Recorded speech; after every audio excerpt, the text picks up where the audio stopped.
Hello friends, कैसे हैं आप सभी। स्वागत है एक बार फिर से मेरे चैनल एजुकेशन डोनर में। तो दोस्तों, आज के इस वीडियो में मैं आप सभी को वृत्त से संबंधित बातें बताने वाला हूं। तो दोस्तों, यदि आप 10th क्लास में पढ़ते हैं या 9th में या 8th क्लास में या कि आप डीएलएड कर रहे हैं तो आपके लिए यह वीडियो बहुत ही महत्वपूर्ण होने वाला है। अगर आपको वृत्त में दोस्तों चाप नहीं पता है, जीवा नहीं पता है, जैसे कि पीछे दिया गया है दोस्तों, वृत्त की परिधि नहीं पता है, जीवा नहीं पता है, चाप नहीं पता है, या कि आपको त्रिज्या और व्यास के बारे में जानकारी नहीं है, तो भी आप इस वीडियो को देख सकते हैं दोस्तों। यदि जानकारी है तो भी आप देख सकते हैं, नहीं है तो भी देख सकते हैं, क्योंकि वीडियो आपके लिए बहुत ही लाभदायक होने वाला है दोस्तों। तो अगर हमारे चैनल पर नए हैं तो चैनल को सब्सक्राइब कीजिए।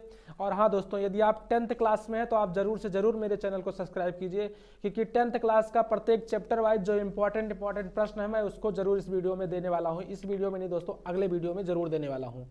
और 10th क्लास का मैथ का मॉडल पेपर भी मैं तैयार कर रहा हूँ।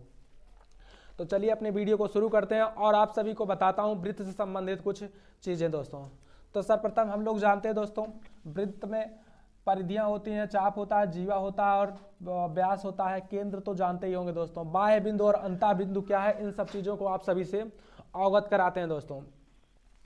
सर्वप्रथम कोई वृत्त ऐसे होता है, हाँ दोस्तों, हो सकता है मुझसे गोल ना बने क्योंकि हाथ से ही बना रहा हूँ। तो यह जो बिंदु होता है बीचों बीच पर, जिस पर हम प्रकार को रख कर वृत्त को खींचते हैं, वह हमारा केंद्र कहलाता है। या दोस्तों क्या होता है, केंद्र होता है। या कि किसी भी वृत्त का जो बीचों बीच का वह कोना होता है, वह हमारा केंद्र कहलाता है, यानी कि सेंटर कहलाता है दोस्तों। अब सेंटर की बात, अगर किसी के किनारे किनारे की, ये जो किनारे जो टायर जैसा लगा होता है, तो किनारे का टायर समझ लेते हैं दोस्तों। जो किनारे का भाग होता है, ये किनारे की जो बची हुई है, इसको अगर नाप लिया जाए या कि इसको काट कर ऐसे फैला कर नाप लिया जाए या कि ऐसे ही नाप लिया जाए, तो जो इसकी माप आती है दोस्तों, उसी को हम लोग परिधि कहते हैं। क्या कहते हैं दोस्तों, परिधि बोलते हैं। या साइकिल के जो रिम है, रिम के पहिया जो रहता है, टायर लगा रहता है, टायर को काट कर लंबा सा काट लो और काटने के बाद उसको नाप लो कितना मीटर आ रहा है, उसी को हम परिधि कहते हैं, या इसको दोस्तों परिमाप भी कहा जाता है।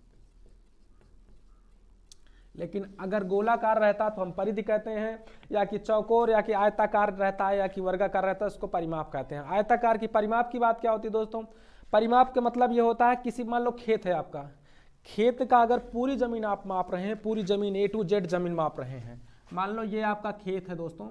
खेत की बात की जाए, मैं क्षेत्रफल और आपको परिमाप भी बता देता हूं। तो खेत की अगर पूरी जमीन को माप ली जा रही है, पूरी जमीन को A to Z, तो वह उसका क्षेत्रफल कहलाएगा। क्या कहलाएगा दोस्तों, क्षेत्रफल कहलाएगा।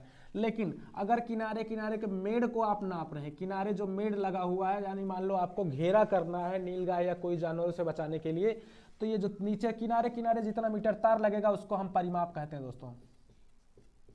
परिमाप यानी किनारे की माप, परि मतलब किनारा, बाहरी किनारे की माप को हम परिमाप कहते हैं, और पूरा एक साइड से नापा जाए तो वह हमारा क्षेत्रफल कहलाता है। लेकिन चलिए हम दोस्तों वृत्त पर चलते हैं, इसको परिधि या परिमाप कहते हैं दोस्तों। उसके बाद अगर कोई रेखा बीचों बीच से ऐसे खींची जा रही है, यहां से यहां तक, ये बीचों बीच से खींची जा रही है, इसको व्यास कहते हैं दोस्तों। व्यास कहते हैं। क्या कहते हैं दोस्तों, व्यास कहते हैं। और इसी का आधा, यानी अगर यहां से यहां तक की बात की जाए दोस्तों, इस केंद्र से इसकी यहां तक बात की जाए, यानी अगर पूरी रेखा खींची जाएगी पूरा, तो वो हमारा व्यास कहलाएगा। या कि इसको एक वृत्त की सबसे बड़ी जीवा भी कहा जा सकता है। सबसे बड़ी जीवा, हाँ दोस्तों, ये प्रश्न भी आ जाता है, भरने के लिए आता है, वृत्त की सबसे बड़ी जीवा क्या है। तो वृत्त की सबसे बड़ी जीवा जो है व्यास कहलाती है।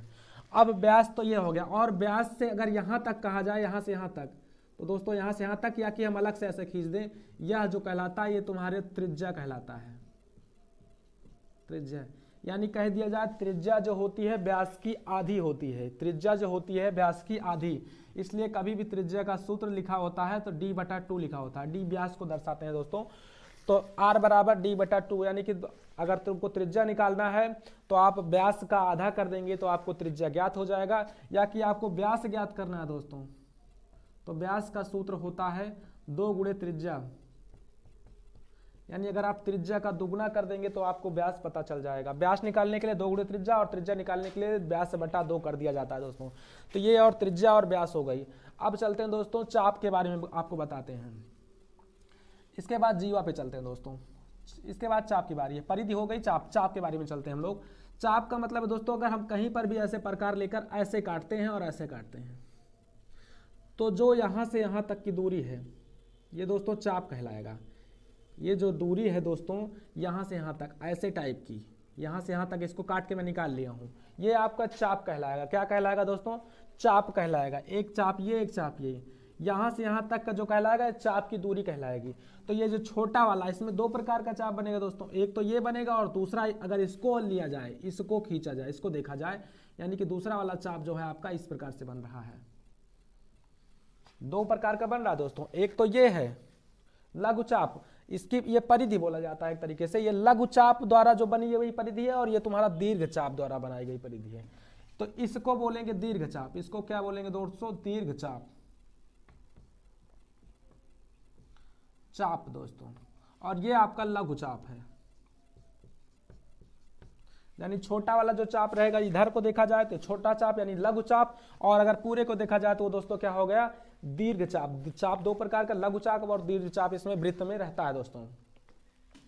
अब इसके बाद आता है त्रिज्या। त्रिज्या तो मैंने बता दी है कि कहीं पर भी, यानी कि आपके साइकिल की रिम जो होती है, रिम की जो प्रत्येक तीली है वो उसकी त्रिज्या कहलाती है, क्योंकि प्रत्येक तीली की लंबाई क्या होती है? सेम होती है, यानी त्रिज्याएं सदैव बराबर होती है, त्रिज्या कम ज्यादा नहीं होती है। हमेशा वृत्त की त्रिज्याएं क्या होती है? किसी एक वृत्त की सभी त्रिज्याएं आपस में समान होती हैं और बराबर होती हैं। इसको जरूर देखिएगा, क्योंकि भरने के लिए भी कभी कभी आ जाता है कि वृत्त की जो त्रिज्याएं उसके बाद डाट डाट डाट होती हैं, तो हमें लिखना है बराबर होती हैं या कि समान होती हैं।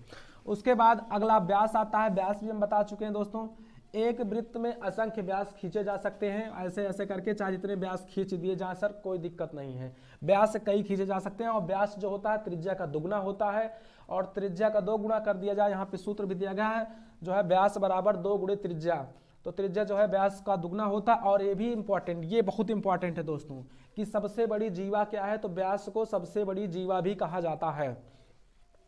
उसके बाद आपका केंद्र आता है। केंद्र यानी कि ये आपका सेंटर, तो आपको पता है सेंटर भी बोलते हैं इसको, इंग्लिश में सेंटर बोलते हैं।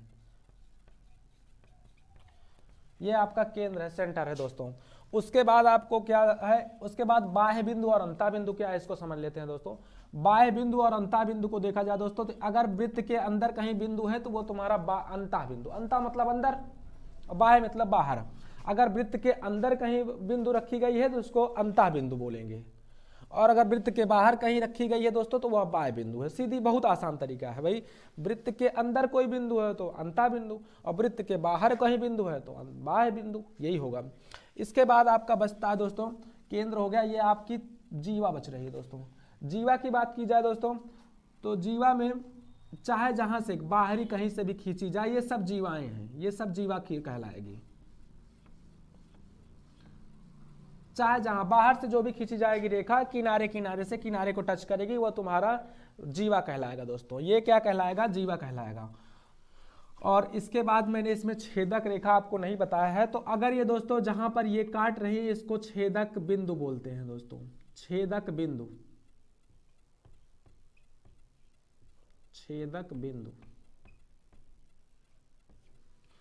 जहां पर ये काट रही है यहां पर ये छेदक बिंदु है, और जो रेखा काट रही है, जो रेखा उसको बना रही है, इसको छेदक रेखा या छेदिका कहते हैं,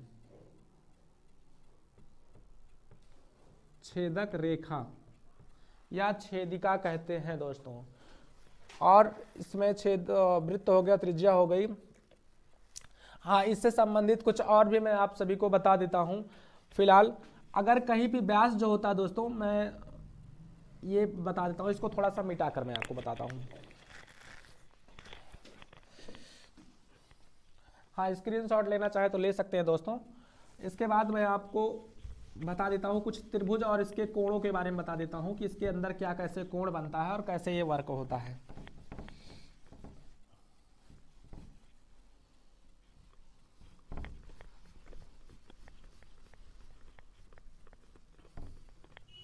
वीडियो को स्किप मत कीजिएगा, कहीं मत जाइएगा, क्योंकि इससे भी इंटरेस्टिंग चीज़ आपको मैं बताने वाला हूँ दोस्तों। इसमें पूरा मिटा देता हूँ, फिर से मैं गोला बना दूंगा।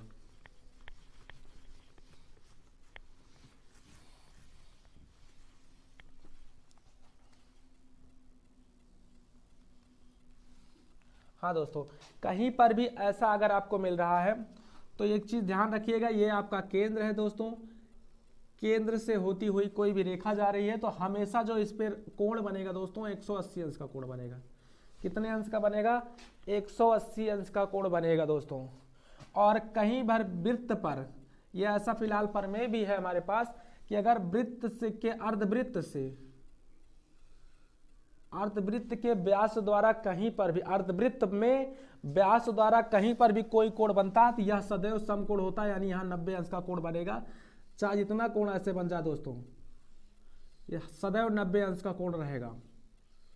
यानी यहाँ से यहाँ तक का बनने वाला जो कोण होगा दोस्तों, वो अर्धवृत्त पर जो बना होगा वह सदैव आपका 90 अंश का होगा। चाहे वो इधर से हो चाहे इधर से हो, कहीं से भी हो, 90 अंश का ही कोण आपको मिलेगा या कि बनेगा। ऐसे भी बन सकता है आपका, ये 90 अंश का ही कोण बनेगा दोस्तों। ये चाहे जो भी हो सब 90 अंश के कोण ही बनेंगे। कि अर्धवृत्त पर किसी वृत्त के व्यास द्वारा अर्धवृत्त पर बना कोण सदैव 90 अंश का होता है। ये जरूर ध्यान में रखिएगा। ये बहुविकल्पीय में आ जाता है दोस्तों कि यह कितने अंश का कोण होगा, ऐसे आ जाता है। और एक तरीका, एक चीज आपको पता होना चाहिए दोस्तों कि अगर किसी एक चाप द्वारा, एक ही चाप द्वारा अगर कोई केंद्र पर अंतरित कोण, मैं फिर से बता देता हूं बनाकर। मान लीजिए दोस्तों ऐसे आपका कोई बन रहा है, यहां पर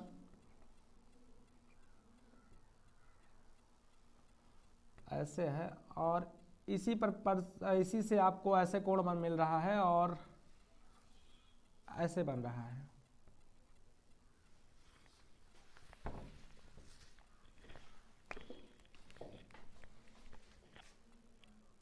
हेलो।